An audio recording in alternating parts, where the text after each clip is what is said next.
Genesis hadir di Indonesia dengan produk dan servis terbaiknya. Turut serta mensukseskan bisnis partner menjadi tujuan kami. Mari bersinergi dengan kami dengan melakukan like, subscribe di channel ini, and let's engage for your success. Halo, Indra, halo, apa sebentar, kabar? baik. Kita nggak usah pakai masker lah ya, jauh kita. Iya. Oke. Oke, good. Wow. Bisa jelas ya. Kita. Sabar baik. Lama nggak ketemu kita ya. Lama, kayaknya baru 5 menit yang lalu ya. Ceritanya lama ya. Ceritanya lama tuh. Ketemu di online. Ketemu di online. Kece banget itu alatnya di belakang udah siap. Oh ini. Oh iya, Wow. itu yang kita mau bicarain sore ini. Oh gitu, keren. Jadi sengaja. itu adalah alatnya ya, Family Laser Vagina untuk rejuvenation. Betul, itu alatnya. Jadi nanti kalau di tengah-tengah diskusi kita mau lihat alatnya, posisinya gimana, nanti ngobrol aja nanti. Nanti biar asisten saya yang bawa kameranya, gitu. Jadi biar lebih oke, gitu. Di sana punya asisten nih, kita di sini nggak punya asisten nih. Tuh, kalau di sini lengkap. Oke. Sinyal Gimana nih, oke, Dokter? modulasi oke. Oke, semuanya keren banget tuh. Halo Mbak Gita, tuh ada Mbak Gita juga tuh join di sini. Halo Mbak Gita. Ya. Oke. Ini ngapain sih sore-sore ini? Ngapain sih sore-sore? Kita pokoknya sore-sore, Kamis sore ya, ada kewajiban untuk malam Jumat untuk ibu-ibu. Kita kasih pengetahuan yang kece banget nih sore hari ini. Ya, jadi kita nih 10 tahun terakhir kayaknya tren untuk di mana-mana kalau kita search ya, banyak sekali bahkan di Hollywood ya, mengenai peremajaan vagina itu sangat tren 10 tahun terakhir. Begitu banyak wanita ya yang mikir kalau sudah Hollywood mengerjakan dan semua seluruh dunia untuk menjadi tren. Jadi sebenarnya vagina rejuvenation itu apa sih yang disebut dengan vagina rejuvenation? Karena kalau kita lihat mungkin di spa ya, mungkin obat-obat tradisional semuanya juga mengatakan vagina rejuvenation gitu. Tapi kalau term kita sebagai medis itu apa yang disebut dengan vagina rejuvenation? Gitu ya.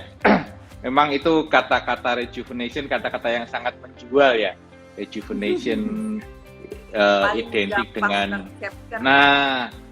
paling gampang di capture, paling baik dari sisi baik maupun sisi negatifnya itu paling mudah gitu. Sedikit cerita sih tentang rejuvenation itu memang sudah lama sebenarnya. Sudah lama kata-kata meremajakan itu timbul. Bahkan dulu di Amerika itu 2008 mulai ada gaungnya gitu tentang rejuvenation. Kemudian baru ada jurnal-jurnal mulai tahun 2011 yang membahas tentang rejuvenation. Jadi intinya adalah rejuvenation sendiri kan meremajakan kembali begitu ya. Gitu kan artinya itu kan hanya kan namanya orang di dunia tidak akan mungkin menjadi remaja begitu ya. Yang ada sebenarnya adalah mencegah supaya atau menunda penuaan begitu dengan organ-organ yang lebih sehat begitu. Jadi kalau dari sisi medis memang sangat membantu terapi ini untuk pasien-pasien kita. Jadi rejuvenation lebih menurut saya lebih untuk indikasi medis dibandingkan untuk indikasi yang apa ya namanya gagah-gagahan begitu dokter Yeni. Memang suatu kebutuhan, ada indikasi. Betul. Betul. Tidak semua wanita yang saya pengen gitu, belum tentu menjadi betul. Kandidat yang baik untuk terapi itu. Betul. Gitu, ya. Betul gitu. Jadi kalau kita tuh sebagai dokter obgyn gimana ya? Kan memang ini lahan kita ya, lahannya dokter obgyn. Gitu. Maksudnya areanya. Walaupun sih memang kita tahu ya bahwa yang mengerjakan banyak teman-teman kita karena di sini kita kolaborasi sama-sama. Ada dokter bedah plastik, ada dokter kulit ya. Dan kita kebetulan obgyn mungkin yang paling belakang justru melakukan. Nah, kalau menurut kita sendiri gimana nih dari Dokter Indra sebagai dokter objin melihat fenomena ini gimana? Ya, jadi kebetulan objin karena selama ini di Indonesia itu berjibakunya dengan angka kematian ibu dan bayi, sehingga teknologi-teknologi baru ini sering tertinggal. Oh, gitu. Dianggap sesuatu yang masih masa depan begitu. Padahal itu kita harus dalami sekarang. Kalau menurut saya sejak mungkin di Indonesia sejak tahun berapa ya mulai ada gaungnya? 2-3 tahun yang lalu ya, Dokter Yeni ya, tentang rejuvenation. Ya, sebenarnya dari tahun 2008 mungkin sudah ada yang mengerjakan. Belum digaungkan, belum belum kita berikan banyak edukasi kepada pasien tentang hal ini, bahwa keluhan-keluhan yang selama ini tidak diutarakan atau sebagian orang ya suffer in silent ya, mungkin dia rokok, mungkin dia laxity ya, kemudian untuk wanita-wanita menopause pada saat berhubungan nyeri sakit tapi nggak diutarakan. Nah, karena sekarang mungkin ya kayak Dokter Indra gitu yang mulai branding, mulai sounding ya. Jadi banyak wanita yang datang mengeluhkan hal itu gitu ya, Dok ya. Jadi yang dianggap tabu waktu itu mungkin sekarang malah jadi terbuka, ya nggak sih begitu kan? Benar. Kalau menurut saya istilah vagina rejuvenation itu sudah mulai dikenal oleh ibu-ibu. Di mana dulu para wanita itu datang ke dokter pada saat dia ada keluhan, gangguan kencing lah, gangguan ke belakang, berdarah, kemudian baru ke dokter begitu. Nah, sedangkan untuk kecantikan gitu ya, kecantikan atau istilahnya itu tren begitu, dia larinya ke dokter bedah plastik dan sebagainya. Padahal kalau organ ginekologi itu pastilah dokter objin lebih memahami dibandingkan teman-teman yang lain begitu. Jadi lebih dalam, lebih menyelami begitu. Nah, 2 tahun terakhir ini banyak pasien-pasien saya itu yang datang sebelum ada keluhan. Dia mencegah, saya pengen supaya nggak seperti ibu itu deh yang sering ngompol deh gitu. Nah, itu berarti suatu pergeseran tren yang tadinya pasien itu datang kalau sudah sakit, tetapi sekarang mulai lagi ke preventif, pencegahan. Nah, itu sangat baik gitu. Meskipun ada aja tetap pasien yang datang membutuhkan terapi gitu kan. Dan yang terpenting terapi rejuvenation ini bisa operatif, artinya operasi, maupun non-operatif nih yang minimal invasif. Kalau dulu kan adanya pokoknya operasi gitu kan. Tidak ada pilihan, tetapi sekarang pilihannya lebih variatif begitu, tergantung dengan indikasi medisnya. Dia kenapa sih dia membutuhkan terapi itu? Artinya si pasien pasti datang dengan ada keluhan kan. Kalau dia baik-baik aja sih fine-fine aja, dia akan ke mall dan sebagainya. Tapi pada saat si pasien itu datang ke dokter, pasti ada sesuatu yang nggak beres, meskipun itu hanya preventable gitu kan. Ingin preventif, jangan sampai apa yang saya rasakan ini bertambah menjadi buruk begitu. Itu Dokter Yeni. Iya, ya oke. Jadi biasanya apa tuh Dokter Ida? Datangnya tuh dia dengan keluhan apa? Oke. Jadi dok, saya mau dong gitu melakukan misalnya peremajaan vagina ini. Apa biasanya? Ya. Oke. Kita mulai dari, saya kan baru mulai punya anugerah estetik ginekologi itu 2008. 2008 saya mulai melakukan penelitian kecil di rumah sakit saya untuk pasien-pasien yang datang ingin vagina rejuvenation. Terus dari situ muncullah suatu form gitu. Dia kenapa sih gitu kan?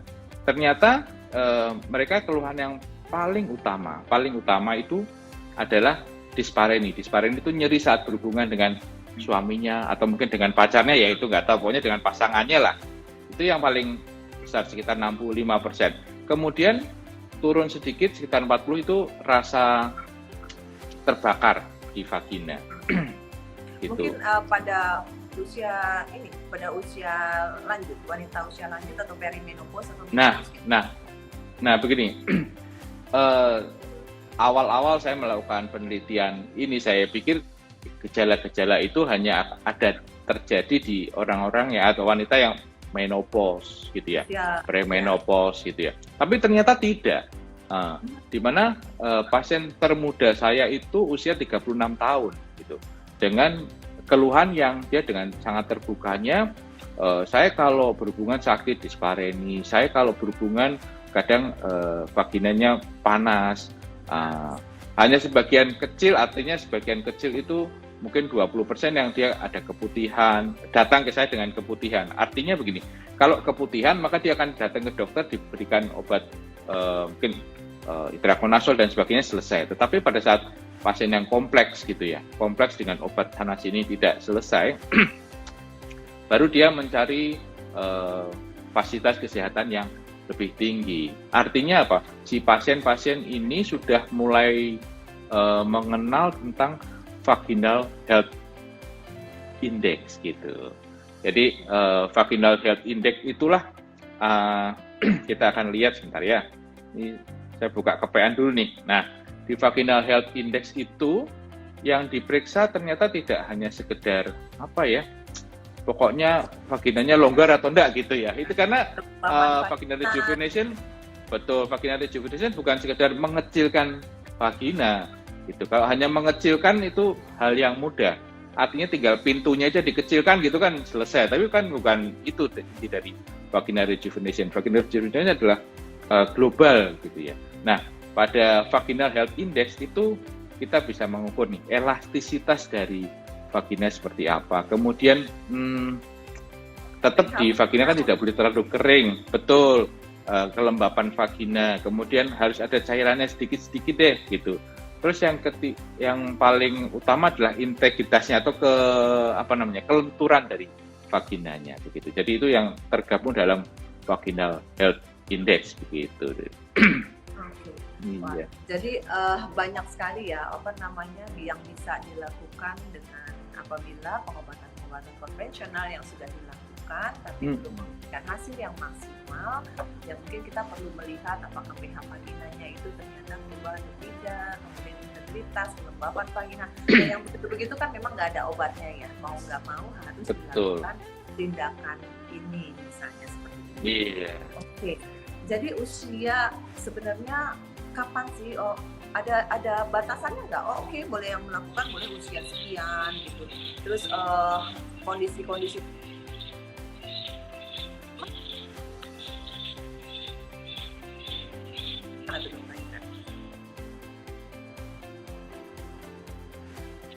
begini, jadi identiknya ya gangguan pada vagina atau istilahnya vaginanya kendor dan sebagainya itu identik dengan itu anaknya banyak tuh gitu kan, itu melahirkannya sih nggak bener sih dokternya gitu kan, tapi ternyata tidak. Wanita itu kan atau semua orang pasti usianya bertambah nih, apalagi sekarang stres, tekanan tinggi di kantor dan sebagainya, terjadi perubahan hormon. Nah, perubahan hormon itulah menyebabkan semuanya berubah nih. Artinya mungkin kayak saya nih, harusnya masih putih rambutnya, ini masih hitam, ini kok sekarang sudah banyak putihnya begitu kan? Nah, sama di wanita. Nah, di wanita juga seperti itu gitu. Di wanita saya cerita sedikit ya. Jadi gini. Nah, ini kelihatan nggak ya? Nah, ini dia. Ini kan rahim nih. Ini kandung kencing. Persis ini adalah rahim itu adalah kandung ya, kencing. Betul, ini kandung kencing nih. Ini usus di belakang. Nah, ini adalah yang vagina nih di sini ya. Inilah menjadi ini. Nah, ada kalanya sih si pasien pokoknya saya minta dikecilkan begitu ya. Tidak semudah itu gitu kan, tidak semudah itu. Rejuvenation tidak sekedar dikecilkan terus selesai. Artinya apa? Pada saat hanya dikecilkan maka problematiknya tidak selesai begitu. Kita kan juga harus memperhitungkan sexual dysfunction-nya mereka itu bagaimana begitu ya. Nah, jadi jangan asal sekedar estetik tapi fungsional juga ya, fungsinya juga. Iya.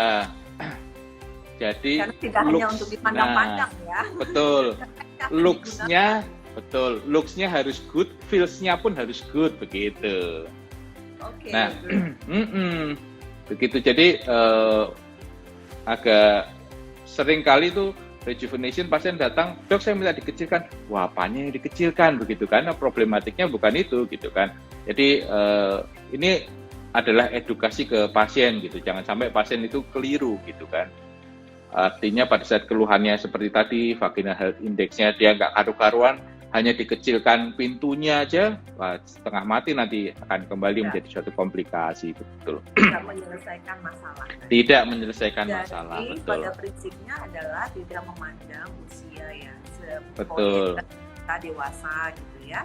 Mm-mm. Oke, siapapun yang sudah mengalami keluhan itu boleh melakukan treatment. Tapi pastinya harus konsultasi sama dokter dulu ya.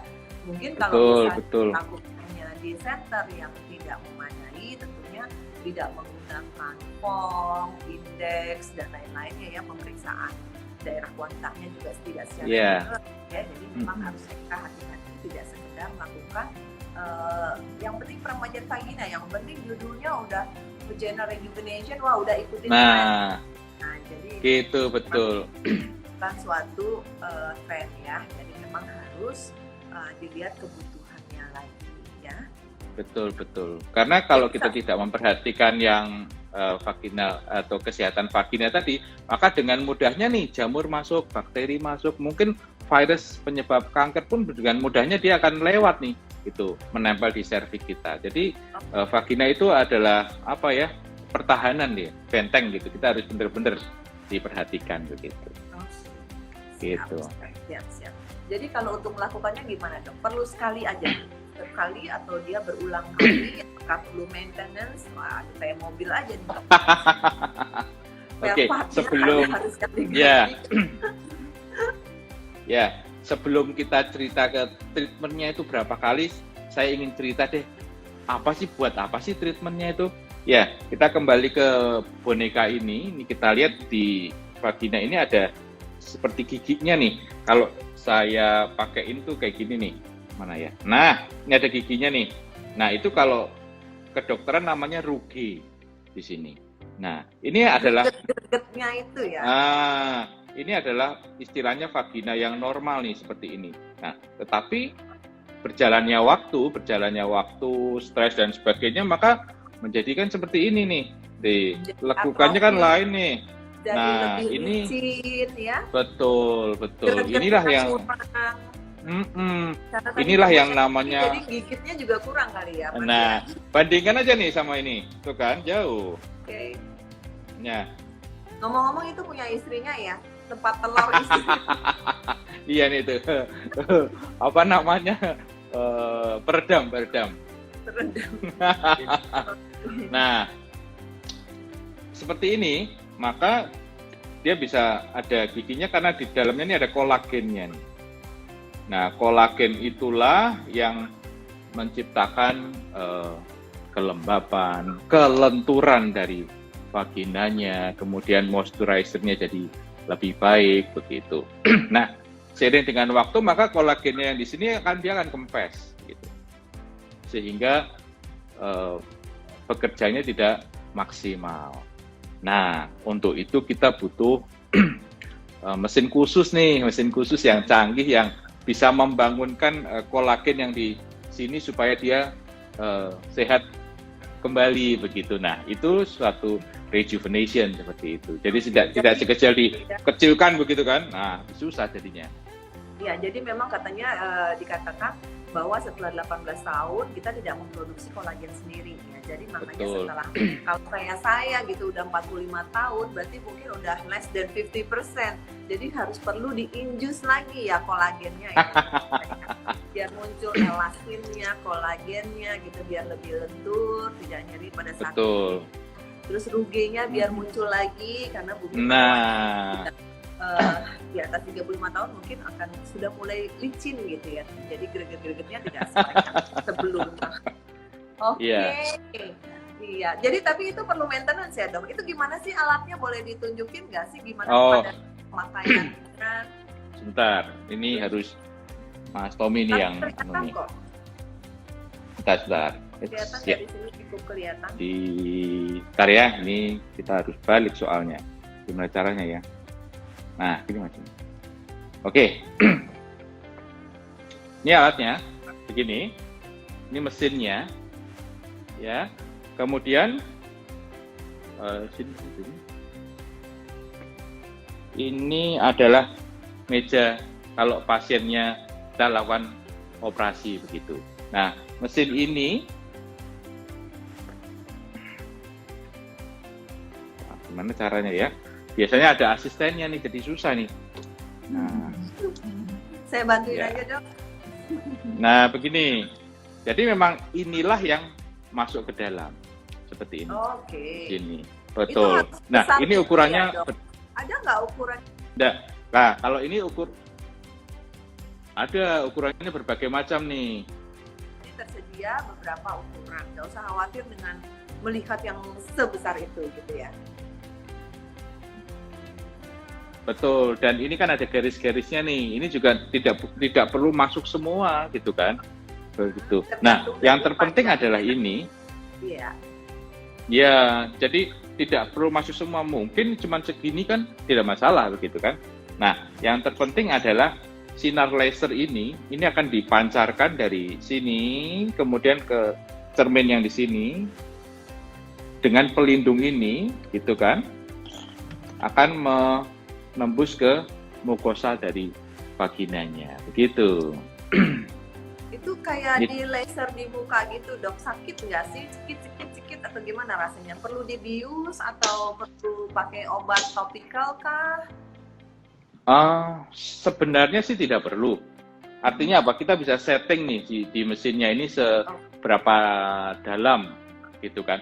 Memang kita butuh tahu si pasien itu sakit atau tidak, supaya kita tahu kedalaman yang kita mau sudah tercapai atau enggak. Artinya begini, pada saat si pasien, kan memang ini tindakannya tidak perlu dibius, dan harus tidak dibius, karena kita mau lihat respon dari pasiennya, begitu kan. Pada saat kita mengecilkan, katakanlah kekuatannya, berarti kita harus memperpanjang, memperlama terapinya, supaya dosis yang kita mau nih sesuai, begitu. Nah, pada saat pasien itu terlalu tidak sakit atau terlalu dibius, begitu ya, kita kan tidak tahu efeknya, begitu, asal 50 begitu aja. Mungkin kita bisa dikurangi 25, 20 begitu, tapi diperpanjang terapinya begitu. Jadi tidak perlu khawatir karena masing-masing wanita itu ambang nyerinya berbeda. Jadi memang sesuaikan, di-adjust dengan ambang nyeri masing-masing gitu ya. Tapi sebenarnya sih sebagian besar pasien mungkin nggak ada keluhan nyeri ya dok ya? Oh, enggak ada keluhannya nyeri. Tidak ada, hanya yang terpenting adalah di anugerah kan ada namanya one day care ya. Istilahnya kami itu one day care, di mana si pasien datang nanti ada perawatnya yang mendampingi gitu kan, namanya patient escort. Nah, si perawat ini akan memberi edukasi ke pasien secara terus-menerus, di mana Bu nanti kalau ada tindakan rasanya begini, nanti kalau begini Ibu baru bilang dokternya. Nah, dengan itu si pasien akan lebih paham, oh kalau sakit seperti ini ya berarti baru bekerja nih terapinya, begitu. Oke. Tapi boleh nggak sih dikerjain sekali aja gitu? Apa perlu pengulangan? Nah, kalau sebaiknya jangan satu kali, karena kalau satu kali itu kita belum bisa merata, begitu kan. Mesti harus minim 3 kali, karena apa? Pada saat begini nih vaginanya. Mungkin kalau sekali kita baru bisa nembus yang di sini, yang di sela-selanya kita belum. Nah, pada saat pengulangan maka akan menjadi rata di sini semuanya. Jadi sebaiknya tidak satu kali, dan secara penelitian lagi nih ya. sorry ini penelitian. Harus. Karena dokter bicara harus dengan data ya. Ya, jadi ini data yang saya lakukan meskipun data atau pasien saya belum begitu banyak, baru 271, tetapi sudah mulai bunyi datanya, di mana pada saat dia pertama kali datang, keluhan dispareni atau nyeri pada saat berhubungan itu 6, berarti sakit sekali lah. Kan 6, batas sakit kan 10 ya. Berapa sakitnya waktu dia pertama kali? Dia datang 6 gitu, berarti sakit sekali. Kemudian baru 1 kali terapi, itu nyeri yang tadinya 6, dia turun menjadi 3. Begitu. Nyerinya 3. Nah, otomatis diperpanjang lagi bulan depannya nih, bulan depannya akan menjadi 2. Nah, harapannya begitu 2 ini sesuai dengan data ini, maka 2 dia bisa lebih stabil 2-nya, bahkan turun begitu. Nah, kalau sama seperti vaksin, pada saat pertama kali disuntik maka dia memorinya belum stabil betul. Nanti dia akan naik lagi. Sama seperti terapi laser family ini. 1 kali dia langsung turun, tetapi pada saat kita tidak ada pengulangan, maka kolagen yang tadinya belum benar-benar berkembang, dia akan kolaps kembali begitu. Sehingga butuh ditembak beberapa kali. Jadi minim 3 kali tembakan dengan jarak 1 bulan. Gitu. Terus untuk maintenance di rumah masih perlu nggak, Dok? Nah, begini, sering kali ini fenomena yang saya dapatkan tuh begini, Dok, kalau usia seperti saya itu kan kolagen sudah nggak didapatkan nih. Tadi seperti dokter ini kita 18 tahun sudah stop nih kolagennya. Saya minum kolagen aja dong yang banyak itu, nggak usah diterapi itu. Betul, kolagen yang sudah ada memang tidak bertambah, sehingga dengan tambahan kolagen diharapkan ada penggantinya nih kolagen yang lama. Cuman kolagen tersebut akan diam di situ, dia butuh ditembak laser untuk bisa bangun begitu. Jadi harus ada dua cara, tidak bisa kita laser saja selesai, tetapi si pasien juga harus apa tadi istilahnya maintenance, di mana dia tetap harus mengkonsumsi kolagen. Nah, kolagen yang didapat tidak murni dari obat. Memang sekarang banyak nih kolagen gitu. Tetapi kolagen yang alami itu banyak. Contohnya buah-buahan, apel, kemudian ikan salmon. Jadi istilahnya itu makanan bergizi lah gitu. Nutrisi betul. Yang baik. Betul. Dan jadi mungkin olahraga gitu ya, exercise. Iya.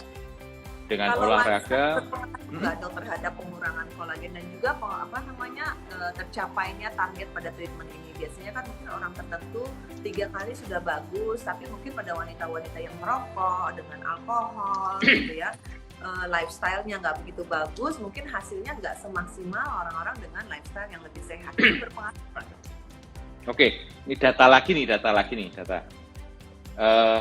Jadi keluhan-keluhan itu ya, keluhan-keluhan yang seperti tadi itu vaginal health index atau kelembapan, terlalu kering begitu, maka ibu-ibu yang merokok itu angka istilahnya itu angka kesembuhannya nih, angka rejuvenation-nya seperti yang diharapkan memang tidak setinggi yang tidak merokok begitu, tetapi cukup signifikan artinya cukup membantu nih begitu. Jadi bukan berarti mau rejuv berhenti rokok gitu, enggak gitu kan. Jadi artinya kita harus lihat perkembangannya begitu. Jadi bukan berarti terus rokok harus stop begitu, enggak. Dan dengan yang merokok pun itu angka kesembuhannya katakanlah tadi ya angka sakitnya 6 nih gitu kan. Yang merokok tidak terus tetap 6, tetap ada penurunan, hanya mungkin lebih landai dibandingkan yang tidak merokok begitu. Ini data tahun berapa ini ya? 2016.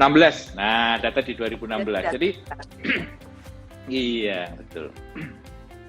Gitu. Ya, jadi kalau memang lifestyle-nya bisa dirubah dengan jadi lebih baik, kenapa enggak ya untuk betul. Maksimal. Nah, itu dari bagian wanita dengan vaginal health index. Katanya tadi ada yang itu tuh ada yang tanya, aku jadi googling tentang vaginal health index. Itu tentang kesehatan vagina. Bagaimana dengan disfungsi seksual, dengan female sexual function index. Ya, jadi para dokter ini memang bekerjanya berdasarkan hal yang terukur atau objektif, jadi tidak sekedar melakukan. Nah, kalau disfungsi seksual sendiri, pasien-pasien dokter Indra gimana dok? Banyak nggak yang kira-kira datang memang keluhannya karena disfungsi seksual misalnya? Iya, jadi female sexual function index itu ada 19 item yang harus dijawab ya. Jadi berupa kuesioner nih. Nah, female sexual function index setelah vaginal health index tadi ya. Iya. Jadi masing-masing itu ada, ya bukan rumit ya, asik gitu ya dibaca. Dikatakan bahwa nilai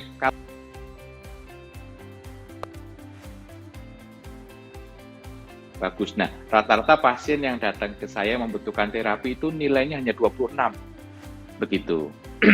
Nah, dari 26 itu setelah diterapi, terapi pertama dia mulai naik nih, 28, 29 gitu kan. Setelah 3 kali terapi baru nilainya mendekati 36. Artinya apa? Bukan terus setelah 3 kali terapi terus sudah, dia tetap harus maintenance seperti yang Dokter Yeni katakan supaya nilainya itu bagus 36 begitu.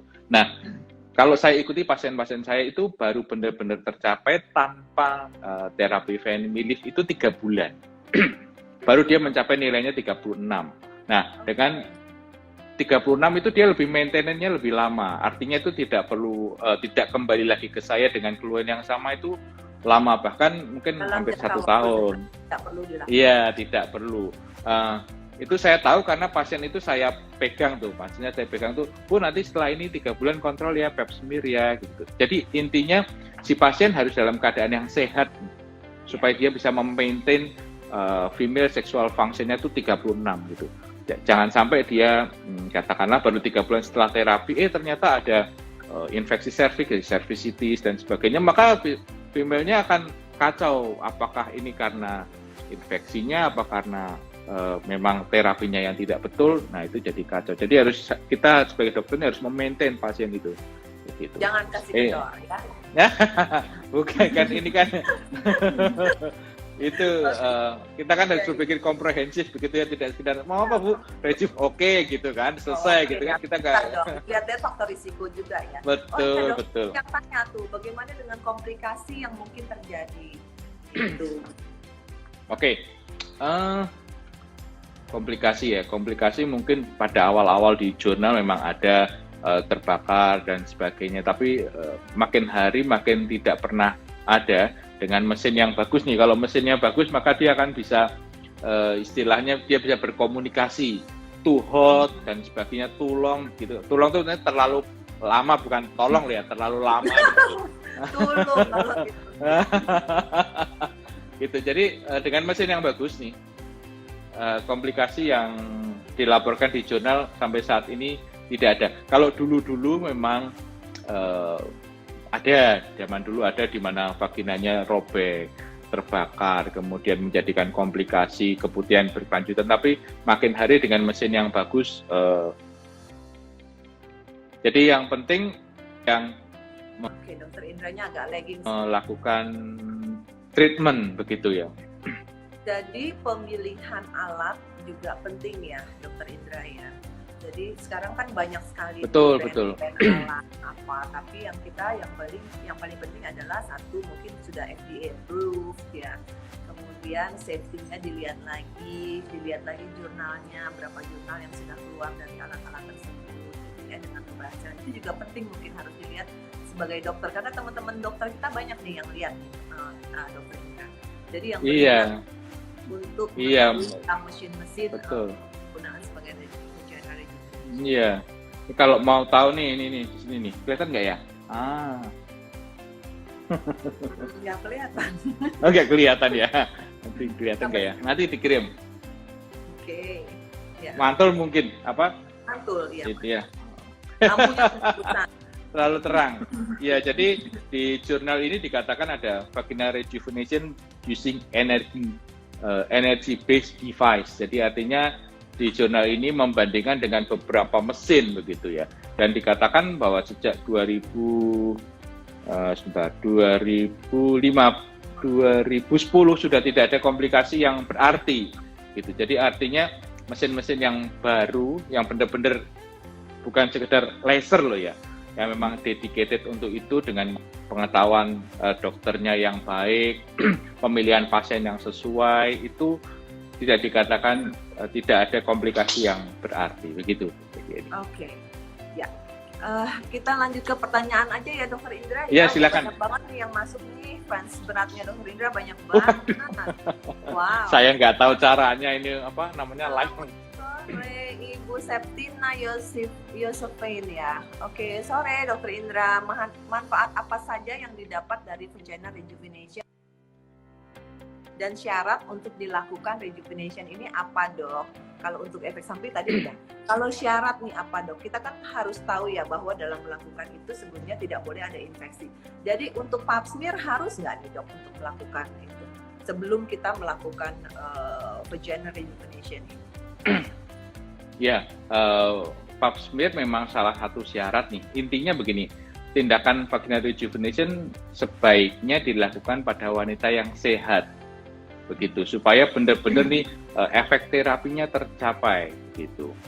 Tetapi kalau penyebabnya dia infeksi serviks karena keputihan terus-menerus yang disebabkan oleh laxity dari vagina, maka kita bisa lakukan terapi laser ini, asal benar-benar penyebabnya itu, begitu. Jadi bukan berarti gini, katakanlah ada cervicitis ya, cervicitis salah satu penyebabnya adalah ketidakseimbangan pH dari vagina ke lembabnya, kemudian kita lakukan terapi laser terus sudah, tidak boleh begitu, tetap kita harus maintenance nih, gitu kan.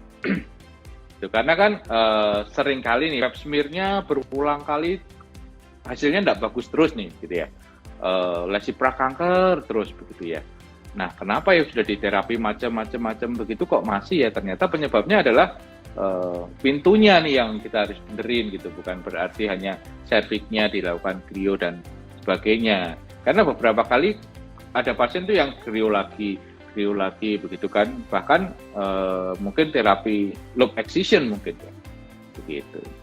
Oke, thank you. Mudah-mudahan itu menjawab ya buat Ibu tadi. Nah, ini ada pertanyaan lagi dari Hijab Apps ya. Dokter, di mana sih melakukan rejuv ini? Apakah di dokter kandungan bisa atau di klinik kecantikan katanya? Nah, itu yang berat itu pertanyaannya. Jadi pertanyaannya mudah, jawabnya yang berat. Jadi Itu sebenarnya begini, ya, yang bisa benar-benar melakukan itu adalah fasilitas kesehatan atau Fasienkes gitu, yang benar-benar kompeten. Kompeten bukan berarti bisa beli alatnya, tetapi bisa menanggulangi kalau ada komplikasinya. Itu sih menurut saya yang paling penting. Kalau sekedar beli alat, nah, Mas Tommy sudah beli 2 itu alatnya, gitu kan? Mau ditaruh di mana bisa gitu. Tetapi yang penting adalah bagaimana kalau ada komplikasi nih, gitu kan? Itu kan tidak sekedar manusia kan berbeda seperti mobil ya.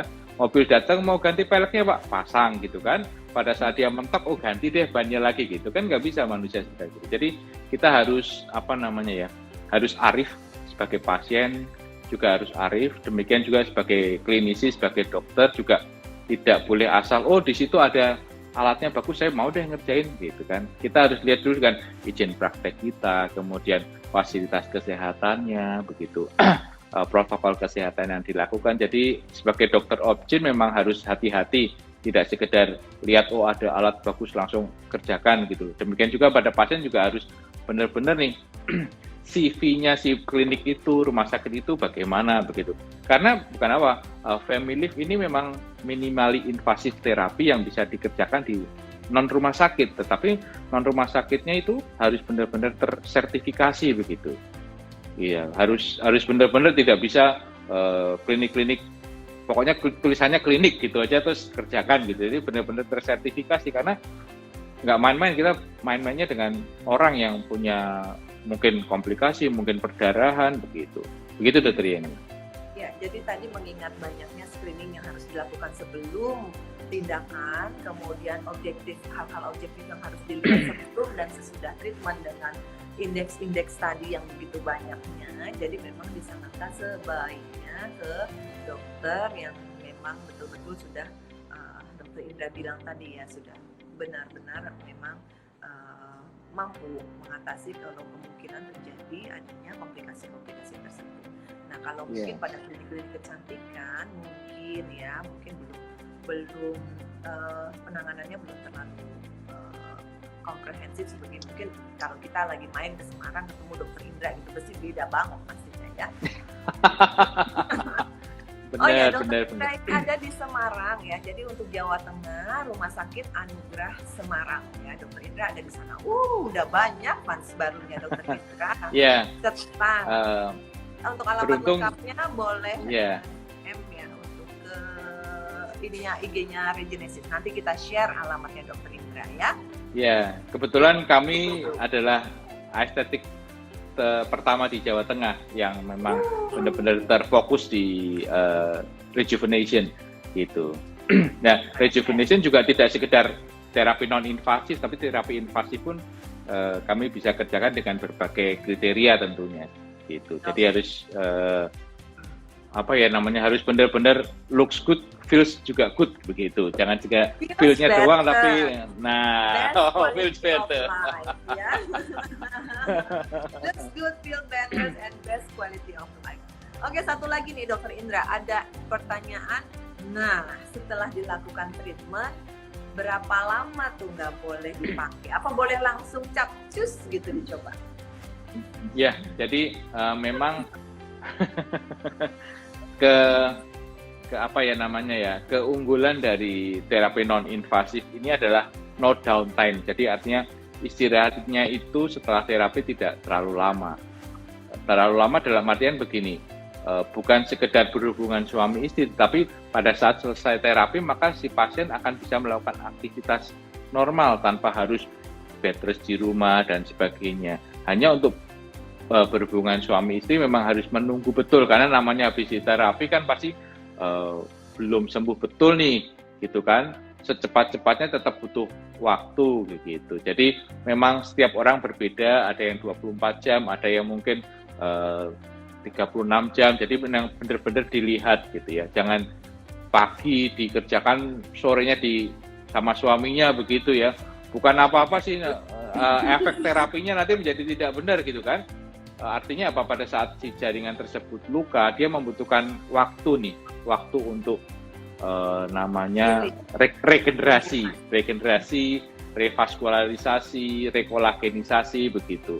Nah, itu kan benar-benar harus tidak boleh ada trauma di situ, karena pada saat meskipun kita gunakan laser itu kan kita membuat trauma meskipun itu sangat kecil. Lubangnya sangat kecil, kita tidak bisa melihat, hanya untuk menginjus kolagen yang tadinya kolaps untuk bisa aktif kembali begitu. Jadi kurang lebih antara 24 sampai 36 jam. Jadi itu berbeda-beda dari masing-masing pasien ya Dokter Indra ya. Betul. Oke, ini Pak Doni Hermansyah ini top sekali deh komennya dari tadi. Terima kasih ya Pak, sehat dan sukses selalu katanya Dokter Indra dari Pak John. Oke. Yes. Thank you semuanya. Keren Dokter Indra tuh dari Ibu Natalia. Terima kasih. Nawati. Nah, informatif dan bermanfaat. Oke, good. Jadi ini ya tadi 3 penanya tadi yang keren-keren itu nanti jangan lupa akan mendapatkan Neoton Body. Oh, keren. Ini biar nggak selangit katanya Dokter Indra. Selangit, selangkangan hitam. Enggak ya. Jadi outfit untuk area itu juga bisa. Oh, dengar-dengar dengan Family Lift ini juga untuk area-area yang untuk mencerahkan juga bisa ya Dokter Indra ya? Oh iya, benar. Sebentar ya, saya ambil sebentar ya. Ternyata tidak hanya untuk tightening, tapi ternyata juga bisa digunakan untuk brightening.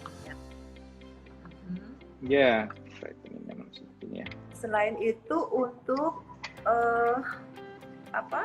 stretch mark. Oh ya, stretch mark juga bisa digunakan karena itu ada beberapa handpiece ya. Tasos, hello my friends. Our friends. Oh, hi. Hi. How are you? Ini dia alatnya Dokter ini untuk yang whitening. Ya, jadi prinsipnya adalah sama dengan kita melakukan peeling di wajah. Nah, begini kan. Nah, prinsipnya di bawah juga sama karena kan permukaan kulit itu dimanapun sama nih, gitu kan. Nah, dengan jadi lapisan yang di atas itu pigmennya tinggi karena mungkin aktivitas dan sebagainya, kita bisa kelupas dengan yang baru begitu. Nah, supaya ini tidak semakin gelap maka butuh lotion seperti yang tadi Dokter Yeni katakan di situ yang tadi hadiah tadi. Jadi bukan berarti habis di laser terus selesai begitu, enggak. Kita tetap butuh ada maintenance begitu. Gitu. Oke. Jadi ada pertanyaan juga untuk rekomendasi di mulai usia berapa, tadi sudah disebutkan ya, pada prinsipnya adalah bagi wanita yang rasanya sudah mulai memerlukan, silakan untuk berkonsultasi dengan dokter apakah merupakan kandidat yang tepat atau tidak untuk melakukan ya. Gitu. Ya, kemudian Kemudian sepertinya pertanyaannya udah cukup ya Dokter Indra ya, kita sudah menemukan 3 penanya yang luar biasa tadi. Mungkin sebelum kita tutup nih closing statement Dokter Indra, please untuk para fansnya nih yang luar biasa. Ya, jadi terapi laser, terutama untuk vaginal rejuvenation itu memang suatu teknologi baru yang bukan baru ya, sudah lama tetapi terus diperbarui begitu supaya lebih aman, lebih efektif, terutama kalau di jurnal-jurnal itu tidak sekedar untuk mengecilkan vagina, dia tolong dihilangkan statementnya saya pengen mengecilkan vagina gitu, bukan itu, tetapi laser ini lebih ke arah terapi kesehatan yaitu vulvovaginal atrofi, vulvovaginal ini kemudian nyeri dispareni dan sebagainya, dan hal-hal tersebutlah menyebabkan kehidupan kita menjadi lebih baik. Ada kalanya begini dokter ini, seorang wanita datang gitu ya, saya cerita Bu ini harusnya di maintain nih bahwa buat apa udah punya suami, anaknya sudah 2 kok nggak usah lah macam-macam gitu kan. Nah tetapi mungkin dia bisa begitu, tapi suaminya atau yang tidur di sebelahnya tuh juga istilahnya juga ngomong dalam hati ini kok kayak gini sih, gitu apa nggak ada terapi sih begitu kan. Nah, seringkali seperti itu begitu loh. Nah hal-hal seperti itu kan komunikasi ya berdua, komunikasi ya, betul bisa diterapkan. Ya, dan yang terpenting dihilangkan statement mengecilkan, dan kalau mengecilkan itu harus operasi begitu ya. Enggak, tapi kita harus menjaga supaya sehat. Memang ada terapi untuk mengecilkan dengan indikasi-indikasi tertentu nih gitu ya. Memang boleh, dan yang mengerjakan juga harus kompeten betul, tidak sekedar dikecilkan pintunya aja tapi dalamnya masih luas samudra gitu kan. Nah, itu juga percuma juga gitu. Seluas jagat raya. Oke. Ya. Jadi ibu-ibu ya, wanita-wanita di luar sana ya yang memerlukan, sekiranya setelah melihat ini memerlukan rasanya memerlukan untuk terapi ini, tetap harus konsultasi dulu ya. Di seluruh Indonesia ada beberapa memang yang sudah memakai alat ini, Feminium ya, jadi research tempat-tempat tertentu, atau mungkin bertanya langsung DM ke Regenesis di daerah mana saja di Indonesia yang memang sudah memiliki ini ya, alat-alat ini gitu, ya. Kalau Jawa Tengah tidak diragukan lagi ya, dan Dokter Indra di Semarang ya gitu. Iya. Dokter Indra. Oke, kayaknya sudah hampir 1 jam kita ngobrol-ngobrol luar biasa. Mohon maaf ini Pak Dekan diganggu waktunya ya. Mudah-mudahan tidak sudah selesai tadi. Rapatnya sudah selesai, wisudanya sudah selesai gitu. Jadi masih agak santai. Luar biasa nih Dokter Indra, jadi sebagai dekan, dokter praktisi ya, sebagai guru pengajar bidang laparoskopi, juga nantinya sebentar lagi di